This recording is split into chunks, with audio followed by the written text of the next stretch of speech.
All right, girls, I want to show you how to draw these waves, these wave pictures. First thing you always do is you always start, before you make a wave, draw a line right in the middle of the grid.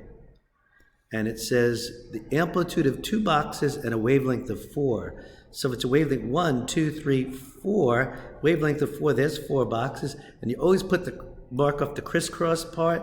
So amplitude of 2 goes up like that, down like that. And I'm going to make you do the next one yourself. So you have to do 2 waves. So there's the crisscross region. So you just have to replicate.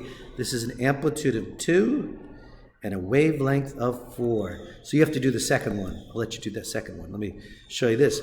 Now you have to do a transverse wave, wavelength of 6 boxes. So we do the line in the middle and mark off, let's see, 2, 4, 6.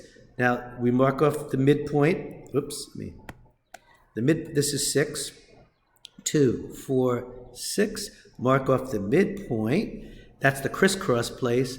And the amplitude is 3. So 1, 2, 3. That's 3. So there's the crisscross right here. Up 3, crisscross, down 3, and like that. You see the amplitude of 3. All right, so there's your wave. It's got a wavelength of, the wavelength is 6 boxes, and the amplitude's 2. Maybe you can add another. Well, you can stop right there. Okay. Now 2 points that are in phase. Let's go like this: A, B, C, D, E. Look up in your notes which letters are in phase, which ones are out of phase. All right, standing wave. It's 2 wavelengths long, so there's 1 wavelength, 2 wavelength. Always do the line in the middle. Now a standing wave, let's see, so we have to make 1 wavelength and 2 wavelength. What's the, doesn't say what the amplitude is, so the standing wave would look like this. Crisscross, that's 1 wavelength, 2 wavelengths. Now, to make it a standing wave, you go like that.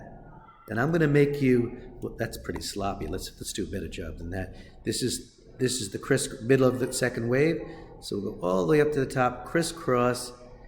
Now go like this.